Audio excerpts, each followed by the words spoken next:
Gracias. Bueno, pues por cuestiones de tiempo iniciamos rápidamente el tema.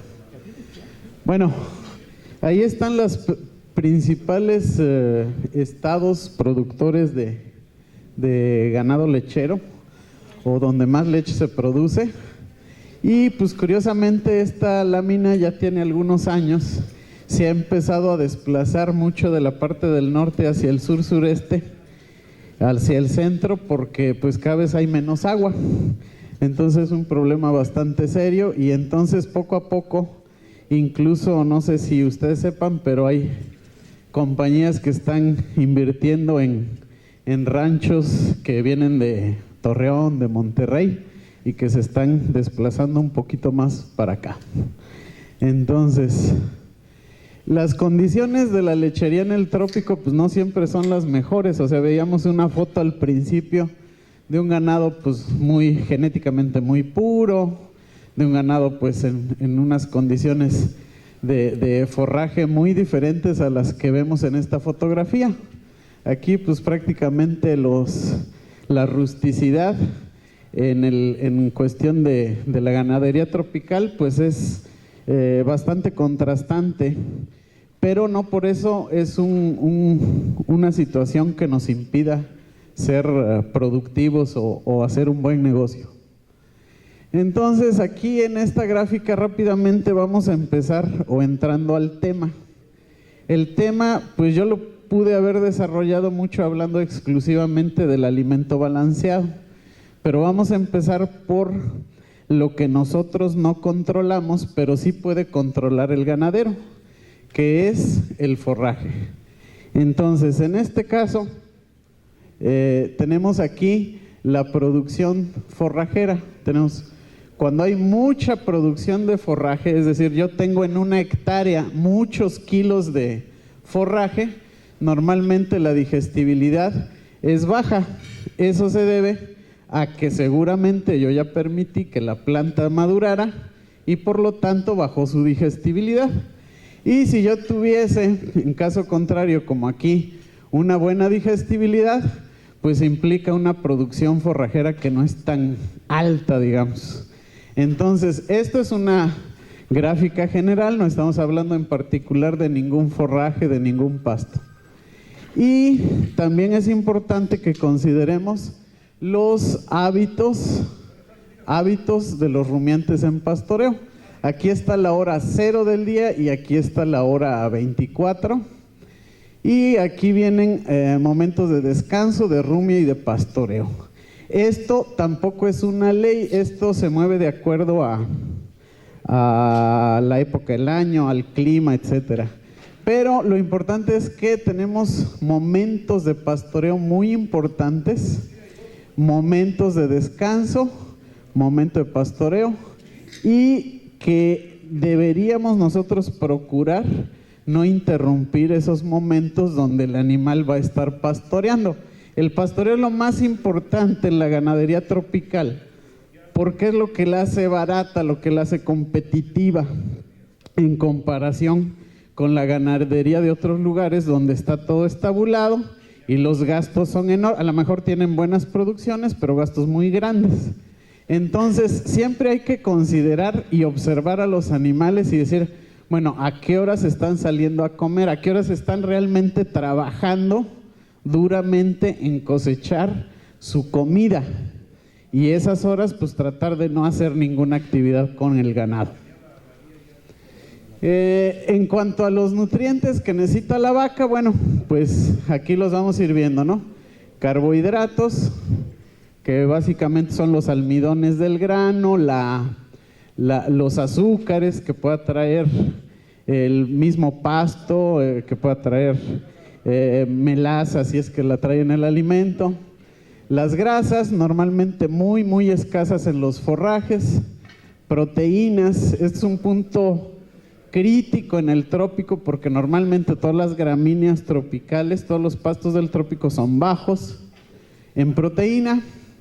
Los niveles de fibra no tan preocupantes, los pastos tropicales son altos en fibra. Minerales, vitaminas y algo que siempre hasta en esta lámina, se nos olvida o ponemos hasta el final el agua. Hay muy pocos ranchos que yo haya tenido oportunidad de visitar que me dicen: yo ya analicé el agua, yo ya sé si mi agua es potable desde el punto de vista bacteriológico, mi agua es potable desde el punto de vista químico. Y muchas veces tenemos muy buena o muy mala calidad del agua, y cuando la calidad del agua es muy mala, implica que muchos esfuerzos que se hagan en otras áreas no van a dar resultado, porque el animal, si tiene una calidad del agua muy mala, pues el consumo de agua es bajo y por lo tanto no se va a reflejar pues lo que queramos hacer, porque simplemente no toma agua. Este cuadro lo puse pues en una forma de tratar de explicar digamos algunos conceptos importantes de la suplementación del ganado, especialmente en este caso del ganado lechero. Pero por ejemplo tenemos aquí lo que es el silo de maíz o ensilado de maíz, mejor correctamente dicho, el pasto estrella, que es muy popular en las áreas tropicales, es bastante malito, pero como aguanta todo, aguanta sobrepastoreo, aguanta que lo quemen, aguanta todo y vuelve a salir. Caña de azúcar, que a veces es un suplemento, la punta de caña es un suplemento. En el trópico, pasto Taiwán, un forraje de corte, y una paja o zacate ya sin mayor cantidad de nutrientes, y un requerimiento de un animal.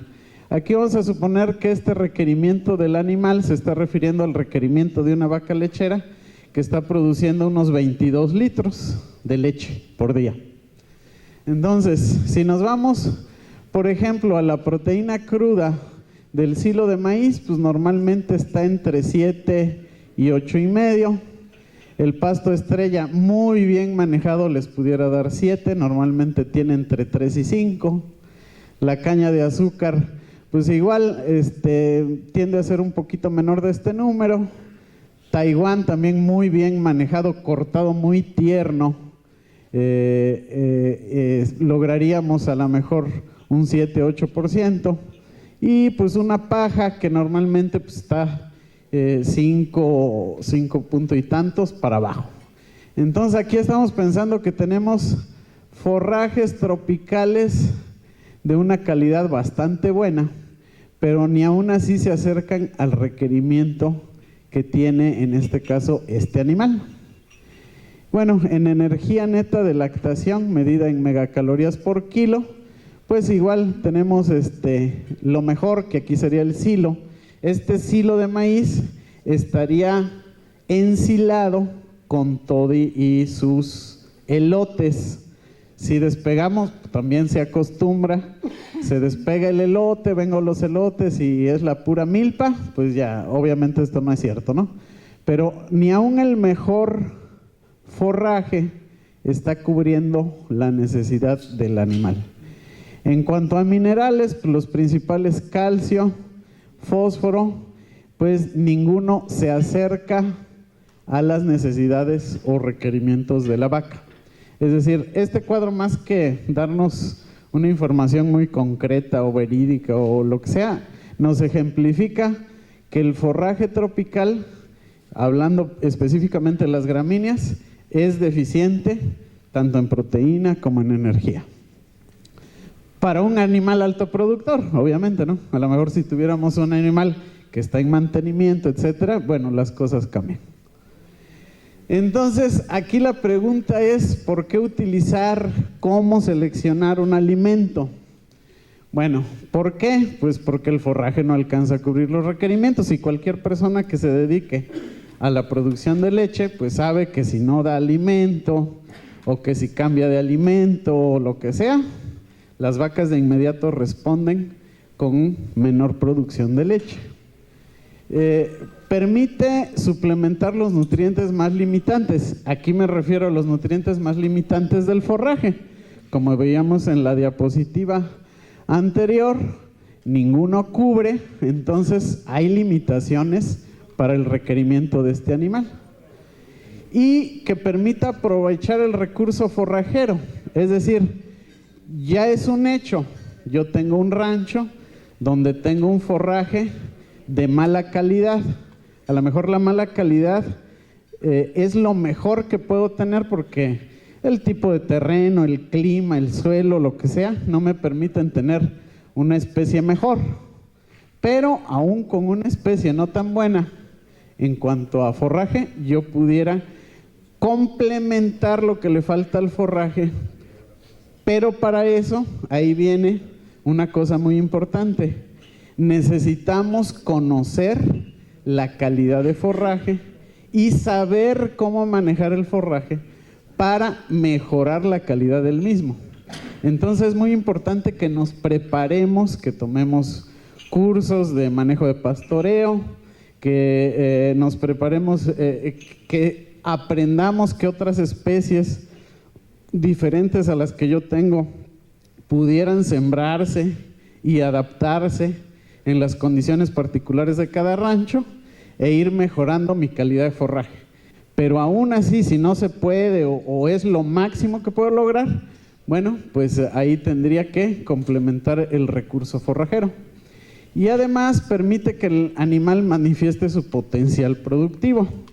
También de repente hay modas de que se pone de moda cierta raza, compro un semental que vale mucho dinero, el semental lo meto al rancho y me da mejora genética, pero la mejora genética a veces puede ser hasta contraproducente si yo no tengo un respaldo en cuanto al manejo del ganado, no nomás a la nutrición, al manejo.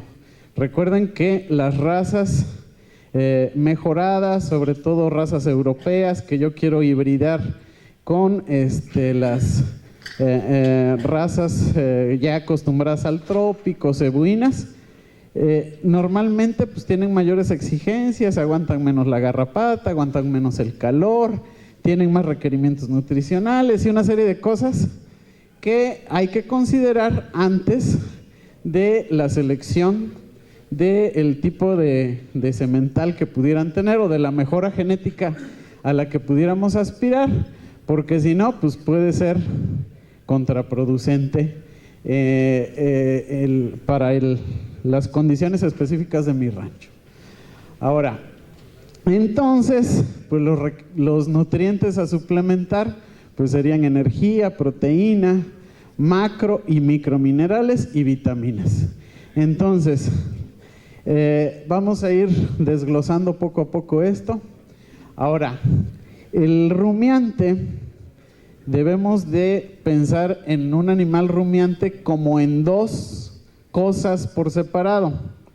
Una es el rumen y todos los microorganismos que ahí viven y que tengo que pensar en que voy a alimentar a esos microorganismos, y otra, la vaca, es decir, el resto del animal. Si nosotros hacemos eso, nos vamos a dar cuenta que incluso dando la misma alimentación, pero cambiando el orden de cómo doy ese alimento, puedo cambiar las condiciones ecológicas del rumen y por lo tanto puedo hacer mejor o peor las cosas. Entonces, la forma de dar el alimento tiene un impacto. El tiempo, es decir, hablábamos de los hábitos alimenticios, es decir, de las horas en el que el animal está pastoreando, la cantidad en cuanto a considerar la calidad que tengo, la producción, el peso vivo de los animales, etcétera, ¿no? Y eso también tiene que ver la producción y la condición corporal de las vacas tendrá que reflejarse en lo reproductivo. Y ustedes también ya saben mucho mejor que la mayoría, la gente que se dedica a la ganadería, sobre todo lechera, que si yo tengo una vaca muy buena productora de leche, empiezo a tener problemas en cuanto a su reproducción, es decir, me da mucha leche, pero pues batallo mucho para que quede gestante.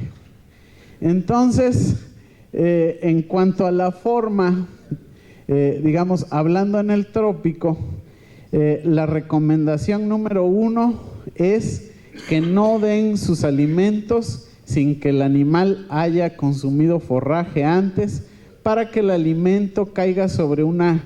Imaginémonos aquí que tenemos una pecera transparente, la llenamos a la mitad de agua y así está el rumen, ¿no? Obviamente no es transparente ni tiene agua, tiene líquido ruminal y tiene una parte con gas.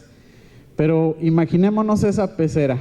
Ahora, imaginémonos que le echamos una cantidad de rastrojo o de paja a esa pecera. El rastrojo va a quedar flotando arriba del agua. Entonces, si luego yo le doy el alimento, pues ese alimento se va a digerir más lentamente porque va a ir cayendo despacito. Si la panza no tiene forraje, es decir, la pecera no tiene esa costra, esa cama de forraje, le vamos a echar el alimento y el alimento de inmediato se va a mojar, de inmediato se va a ir al fondo, de inmediato se va a fermentar. Entonces siempre es importante considerar eso. En cuanto a cambios bruscos de manejo de la vaca, pues la vaca, especialmente las vacas lecheras, son animales que requieren que se acostumbran, son animales de costumbre y por lo tanto es muy importante que no cambiemos rutinas bruscamente, ni rutinas de alimento, ni de manejo. También la gente que se dedica a esto sabe que cambió de ordeñador y pues la vaca ya resintió porque no lo conoce. Si, por ejemplo, llegase a ocurrir que el lunes el ordeñador anda crudo y llega tarde a ordeñar, pues también ya cambió las condiciones. Entonces, es muy importante respetar las rutinas. Para los animales es de lo más importante. Ahora, esto pues ya estaríamos hablando del trabajo que nosotros estamos haciendo en Albasur, que consiste en, pues no queremos olvidarnos de la esencia del rumiante. Es decir, ¿cuál es la esencia? ¿Para qué Diosito hizo a los rumiantes? Pues para que coman pasto, para eso los hizo. Entonces tratamos nosotros siempre de investigar, de visitar los ranchos, de analizar forrajes, para hacer un alimento que me permita aprovechar al máximo el pasto, que es la esencia del rumiante, el comer pasto. ¿Qué otra cosa busco? Maximizar la fermentación, es decir, que los microbios de la panza de la vaca estén bien alimentados. Eso es primordial. Pero tampoco que el alimento los afecte.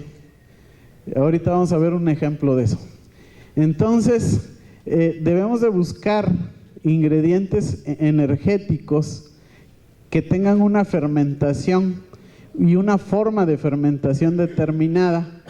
Debemos de considerar, por ejemplo, la grasa aporta mucha energía, pero resulta que tampoco puedo decir, bueno, vamos a hacer un alimento con 20% de grasa. ¿Por qué? Porque la grasa tiende a empapar. Imagínense ahorita un poste de teléfono. ¿Cómo es un poste de teléfono? Pues es madera que la curaron, que la bañaron de algo que la hace impermeable. Pues si yo doy mucha grasa al animal, eso le pasa a la fibra, es decir, al pasto. Se hace menos digestible a razón de que la cubre esa grasa y como ya es impermeable y los microbios están viviendo en ese medio líquido, pues ya no pueden entrar a digerir la grasa. Entonces todo eso hay que estarlo analizando, pensando qué vamos a hacer. Bueno, considerar los ingredientes que me aportan proteína.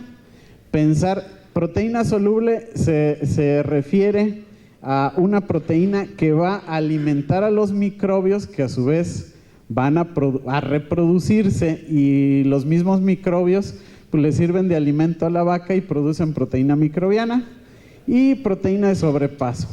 El sobrepaso es un concepto que simplemente no es digestible en el rumen y pasa a el tracto posterior, es decir, se digeriría este tipo de cosas que se les llama de sobrepaso que puede ser grasa de paso, proteína de paso, etcétera. Se está refiriendo a que en el rumen no le pasa nada, no se digiere, y pasa al tracto posterior y ahí se digerirá o no se digerirá, porque no todo lo que es de sobrepaso necesariamente es digestible. Por ejemplo, si yo me pongo a moler plumas de pollo y digo, pues son muy altas en proteína, traen más de 70% de proteína, y se lo doy a la vaca, pues sí, no le pasa nada al rumen, es decir, no es alimento para los microbios, pero como tampoco se digiere nada, ¿no? Es una proteína muy, muy estable, muy difícil de descomponer, pues toda se va a ir al excremento. Entonces, porque luego también nos venden mucho la idea de que trae mucho sobrepaso y cosas de ese tipo. Bueno, aquí viene ejemplo de la fermentación. Esta línea roja es el trigo, bueno, es el trigo. La línea, pues, azul o verdosa es el maíz, y el sorgo es la línea amarilla. Esta gráfica, ¿qué indica? Pues indica que si el alimento está basado en trigo, se va a fermentar muy rápido, es decir, rapidísimamente se fermenta en el rumen de la vaca, que si es base maíz es un poco más lento, y que si es base sorgo es más lento. En otras palabras, por eso cuando a veces compramos una marca y luego compramos otra marca, pues hay efectos bastante importantes en el rumen del animal, pues porque yo puedo estar comprando un alimento con base en algún grano y cambiarlo, y pues eso cambia dramáticamente el comportamiento de la fermentación y por lo tanto el comportamiento de los microbios que viven en el rumen. Entonces es bastante importante que ustedes como ganaderos y nosotros como planta mantengamos constancia, y bien lo decía el ingeniero René en la mañana, constancia en la calidad de los productos, constancia en los ingredientes, para que podamos tener un mejor comportamiento.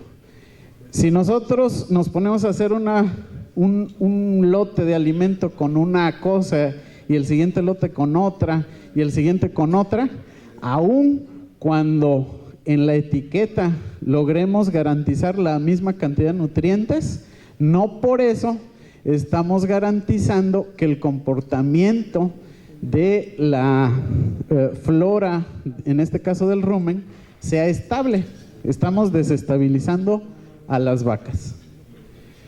Bueno, en el caso del uso de grasas, pues ya platicábamos de que una grasa puede empapar a una fibra y la puede hacer, en vez de que nos ayude, nos va a perjudicar en cuanto a digestión de la fibra. Y volvemos a recordar, la importancia o la esencia del rumiante es digerir fibra, es nuestro objetivo número 1. Entonces, bueno, pues básicamente hay aceites que aceites que serían las insaturadas, saturadas que serían los sebos, y una cosa que se ha puesto de moda últimamente que son las grasas de sobrepaso, grasas inertes, jabones cálcicos, todo eso se refiere a lo mismo. Aquí simplemente es un tipo de grasa que se hace reaccionar con calcio, llega al rumen y es inerte, es decir, no le hace ni fu ni fa a los microbios del rumen, pasa el rumen y ahí pues se digerirá. Entonces, eso es lo que se está manejando. Obviamente la mejor grasa a suplementar sería esta, sobre todo si quisiéramos suplementar una gran cantidad de grasa a los animales. Y bueno, aquí viene un esquema, no es, bueno, aquí estaría la cabeza de la vaca y aquí estaría la cola de la vaca. Entonces, el concepto del sobrepaso es, sea proteína, sea grasa, lo que sea, parte de la proteína la ocupan los microbios del rumen, parte de lo que sea se ocupa aquí, y una parte sobrepasa. Eso que sobrepasa lo digiere el intestino, lo digiere el tracto posterior, como lo digeriría cualquier otro animal no rumiante. Y bueno, eso se puede convertir Si es que es digestible, pues se iría a la síntesis de leche, o si no, pues se iría al excremento. Ese es el concepto de sobrepaso, así resumido en palabras muy sencillas. Y bueno, aquí viene algo importante. Esto se refiere a la producción de leche, esto se refiere a las necesidades, en este caso de proteína específicamente.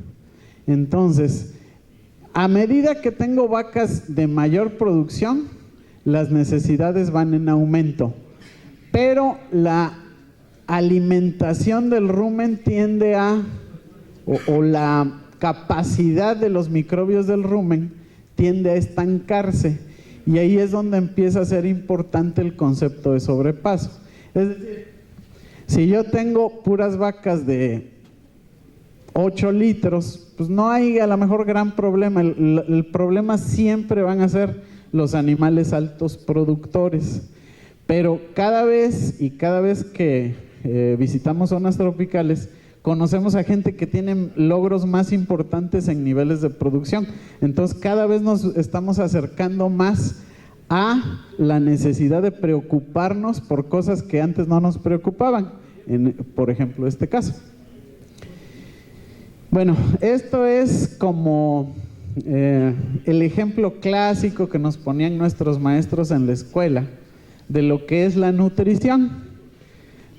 Vamos a suponer que esta es una cubeta hecha con tiras de madera que se hacían antes, y que una de las tiras de madera no nos alcanzó y hasta ahí la dejamos. Entonces, este es el potencial genético de la vaca.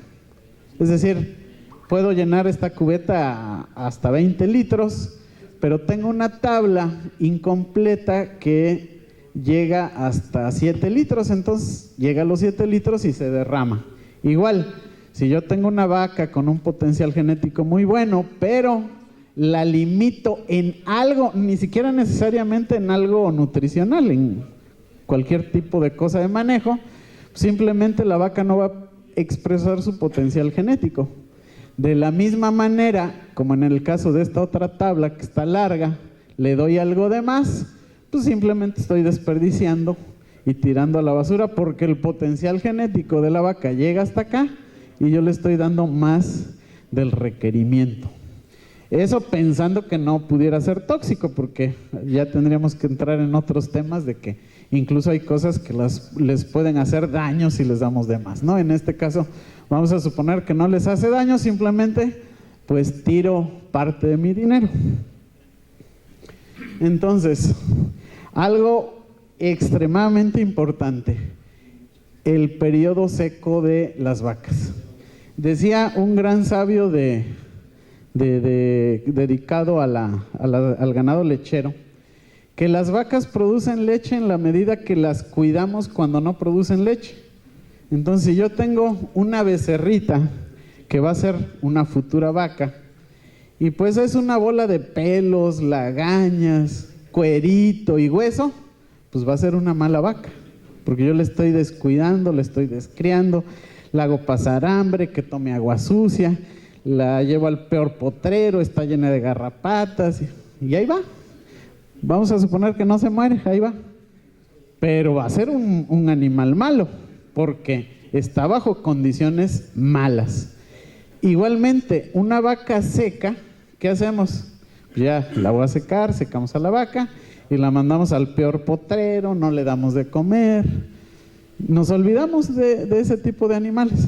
El resultado es que en el momento en que empiezan a producir leche, se vienen toda una serie de problemas que no podemos controlar. En esta parte yo siempre pongo este ejemplo. Imagínense, olvidémonos tantito de las vacas, imagínense que aquí está parado junto a mí un maratonista y le decimos: señor maratonista, pues váyase a correr su maratón. Como es de los mejores del mundo, se lo va a aventar en 2 horas 40. Entonces, bueno, mientras lo esperamos, nosotros nos vamos a comer unos tamales, unos tacos, porque de acuerdo a la plática del doctor Prashant, pues hay que alimentarnos bien. Entonces nosotros nos ponemos a comer, llega el amigo cansadísimo. Imagínense el desgaste de correr eso y mantener una velocidad de 20 kilómetros por hora en forma sostenida durante 2 horas y media. Llega agotado, llega deshidratado, es un desgaste metabólico enorme. Pero vamos a suponer que este amigo llega aquí y ahí bajando las escaleras, pues se rompe un pie. Entonces llamamos al doctor, le ponen un yeso, lo deja descansando 2 meses y a los 2 meses venimos a saludarlo, el médico ya le está quitando el yeso, le quita el yeso y le decimos: señor maratonista, como usted es maratonista, pues aviéntese a sus 40 kilómetros. Entonces pues no va a poder, le va a dar mucho trabajo. Entonces la vaca es igualita, imagínense el desgaste de producir 20 litros al día, el calor que genera, el agua que tiene que tomar nada más para los 20 litros de leche, más lo que tiene que tomar para su cuerpo de 500 o de la cantidad de kilos que tenga la vaca. Imagínense la energía que tiene que procesar, los minerales que tiene que mover del hueso para ponerlos en la leche. Es un desgaste metabólico fenomenal. Entonces, la vaca lechera, ¿qué le hacemos? Le hacemos lo que al maratonista. Pues ahí quédate, no hay proceso de rehabilitación, no hay un proceso de acostumbramiento, le quitamos el yeso y aviéntese a correr. Y por lo tanto, pues tenemos animales que le batallamos. En el peor de los casos, pues hasta queda la vaca tirada y corran a llamar al médico y pónganle un suero. Y nosotros como ganaderos a veces somos algo chistosos, ¿no? No le queremos meter ni un pesito a la vaca hasta que se está muriendo. Córranle, inyéctale y haz lo que tengamos que hacer, pero sálvala. Entonces, tenemos un proceso medio raro ahí que no nos permite darnos cuenta de eso. Entonces, ¿qué tengo que hacer en el periodo seco? Monitorear condición corporal. ¿Qué significa? La vaca está flaca, pues hay que ayudarla. ¿Qué significa? La vaca está gorda. Bueno, pues no le vamos a invertir tanto. Hay que saber que la vaca pues consuma, MS significa materia seca, entonces que el animal tenga un buen consumo para que pueda reproducirse. ¿Qué va a significar esto? Que reducimos enfermedades metabólicas y incluso que debería tener raciones especiales. Es decir, deberíamos, a lo mejor no lo hemos hecho porque el mercado no lo ha demandado, pero deberíamos tener un alimento especial para vacas secas. Pero como a la vaca seca nadie le da nada, pues nadie nos pide alimento para vacas secas. Ahora, uso de aditivos, bueno, aquí le puse el signo de interrogación, pues porque a lo mejor ya es entrar ahí en vacas muy altas productoras que a lo mejor no tenemos nosotros en el trópico, pero yo tendría que fijarme cómo está mi vaca, en el periodo seco qué le voy a hacer, y antes del parto lo que le haríamos al maratonista. El maratonista le vamos a quitar el yeso en 15 días, pues venimos a darle rehabilitación, que empiece a moverse, que empiece a hacer ejercicio, etcétera. Y igual a la vaca, pues empiecenle a dar un poquito de alimento, porque si no el día del parto pues le queremos dar 5 o 6 kilos de alimento y pues le partimos el queso a los microbios del rumen, la metemos en un proceso de acidosis, la vaca de por sí baja su apetito o su capacidad de consumo de materia seca, y aparte le hacemos que le duela la panza, y es un problema gigantesco que provocamos por no tener esa rehabilitación o ese periodo de acostumbramiento de que va a pasar de un animal en descanso a un animal altamente productivo. Y eso lo hace en cuestión de unos cuantos días, es decir, empieza a preparar su ubre, tiene el parto y empieza a producir calostro y luego leche. Y eso lo hace en unos cuantos días, y pues el animal, nosotros también queremos que en unos cuantas horas, ya ni siquiera días, pues pasemos de un tipo de animal a otro. Ahora, ¿Qué debemos hacer? Pues producir leche, ese es el objetivo, al menor costo, pero el menor costo no significa, pues me ofrecen un alimento de 250 pesos el bulto y hay uno de 200 y hay uno de 150, pues me voy con el de 150. Tenemos que analizar y tenemos que demostrar que un alimento del precio que sea redituable, los animales lo coman y me respondan en dinero. Eso por hablar de uno de los costos, ¿no? Tendríamos que ver todo lo demás. Y aprovechar el potencial productivo de las vacas, que es la leche, pero también el becerro. Es decir, si tengo una vaca que es muy buena, ya lo habíamos dicho, normalmente tenemos problemas para que se reproduzca. Y si fuéramos aquí ahora sí que hablando de condiciones ideales, tendríamos que tener un becerro cada 13, 14 meses para lograr el 80% de fertilidad anual en las vacas, que sería muy bueno. Normalmente, pues, en el promedio nacional seguramente ha de andar sobre un 50% o menos.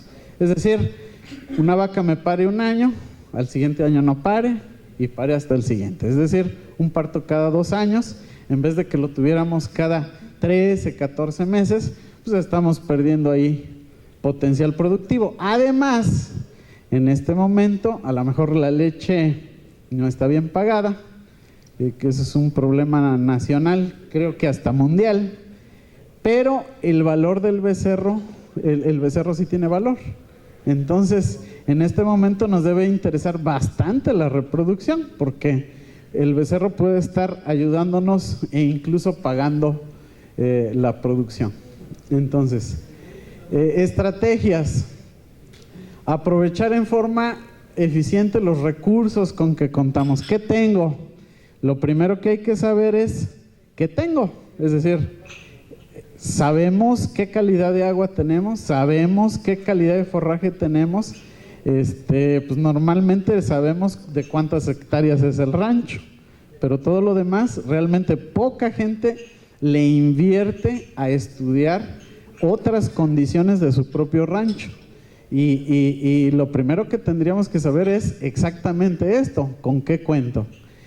Y otro problema, la organización. La organización de los productores, no voy aquí a entrar en polémica, pero es como una situación cultural, pues cuando menos de la parte de Latinoamérica que conozco. Es decir, tenemos muy poca capacidad de juntarnos, que aquí el doctor Rosenberg conoce gente que lo está haciendo razonablemente bien. Un grupo se junta, hace compras en conjunto, se ayudan, en fin, ¿no? Normalmente nos juntamos y a veces, muchas veces, porque va a haber un apoyo que si no nos juntamos no nos lo dan.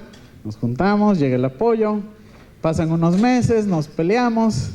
A la hora de que hay que cooperar para algo, nadie quiere cooperar. A la hora de que hay que usar el bien, todo el mundo es dueño, todo el mundo lo quiere usar y pues terminamos peleándonos, ¿no? Entonces, desde ahí está complicado, ¿no? Entonces, la organización implicaría bajar costos de materias primas, es decir, yo compro 2, 3 bultos, pero si me organizo puedo comprar un camión.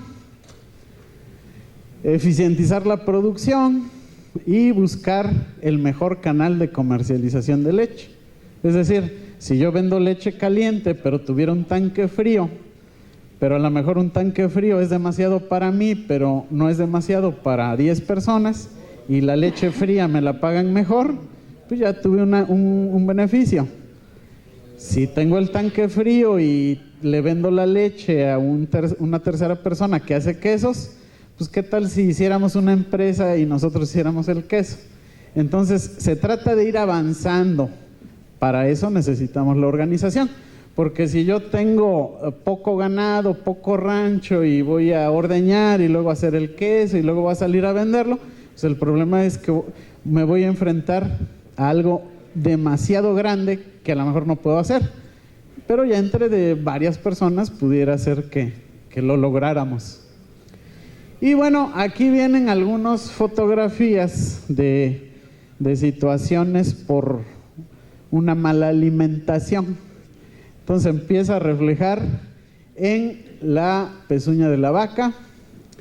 Aquí vamos a ver ejemplos de hemorragias. Por ejemplo, esta vaca aparentemente está sana, no le alcanzo a ver mayor deformación, pero bueno, aquí ya le raspamos y este animal pues ya tiene una ligerísima un ligerísimo problema de congestión. Estos animales pues ya tienen pues hemorragias evidentes, úlceras. Estos animales pues ya son desechos, ya no pueden caminar.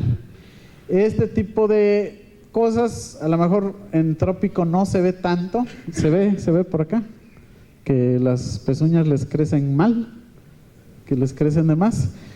Por acá yo he visto, digamos, este grado, ya esto es una exageración, y este es el zapato de los talibanes, pero bueno, eso lo provoca que yo estoy dando mi alimento mal. A lo mejor es la cantidad adecuada, pero les digo, lo damos en una forma que saturamos a los microbios, lo fermentan muy rápido, provoca acidosis, y la acidosis provoca acidosis de sangre, la sangre baja y esa sangre ácida pues provoca lo único que saben hacer las células que producen pezuña pues es producir pezuña, entonces producen más pezuña, están irritadas.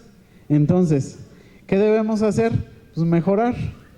Hay un estudio muy bonito que habla de que si le damos más de 2 kilos en una sola comida a una vaca, más de 2 kilos de alimento, de grano, entra en proceso de acidosis.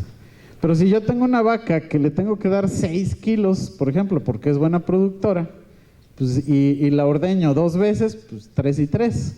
Entonces ya estamos sobresaturando el rumen. O le tengo que dar 4 kilos porque es muy buena, ordeño una vez, pues le atasco los 4 kilos. Pues eso ya va a estar provocando problemas. ¿Qué tendría que hacer? Pues dividir esos 3, esos 4, esos 6 kilos en más comidas.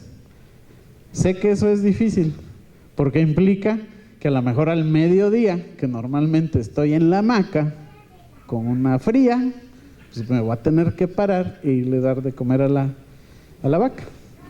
Digo, yo eso haría, lo de estar en la hamaca con la fría. Entonces, seguimos. Hay que estar observando, fíjense las cosas que tiene que uno hacer por los animales. Hay que estar observando pues el excremento de los animales y hay que estar viendo qué hay. Por ejemplo, en este caso, si me estoy encontrando que hay pues granitos de maíz, pues estoy tirando el maíz. O sea, deberíamos, incluso hay ganaderos que juntan excremento de la vaca no para mandar a hacer un análisis de qué tipo de parásitos tiene, sino lo mandan al laboratorio y dicen, pues hazme un bromatológico. Es decir, yo ya sé qué come, no sé qué sale. Y hay pues cosas así muy estrictas, ¿no? De que yo debo de encontrar menos de 3 o de 4% de almidón, porque si hay más almidón, le estoy dando el almidón pues que viene únicamente en los granos, y es decir, en el alimento, es decir, es lo más caro, pues resulta que está saliendo por el otro lado. Y ahí viene, ¿qué tengo que hacer para mejorar? Bueno, pues me voy a tener que levantar de la hamaca, meter la cerveza al refrigerador para que no se caliente e irle a dar una comida intermedia, no queda de otra. Es decir, alguien me dijo, no, pues es que tú lo que me vienes a proponer es que pues, trabaje yo más, pues ni modo, no hay de otra, para salir adelante, pues no hay de otra. Esto es cómo quedaría un rumen afectado por acidosis, es decir, aquí esta es la panza de la vaca, que debería ser como una toalla llena de pelitos. Pues aquí están áreas manchadas que normalmente van perdiendo esas vellosidades. Aquí una persona pues muy curiosa, ¿no? Se puso a hacer cuadritos y nos pone comparativas. Pues este es un rumen muy bueno y a lo mejor el más oscuro, que sería este, sería un rumen muy afectado. Pero pues eso sucede.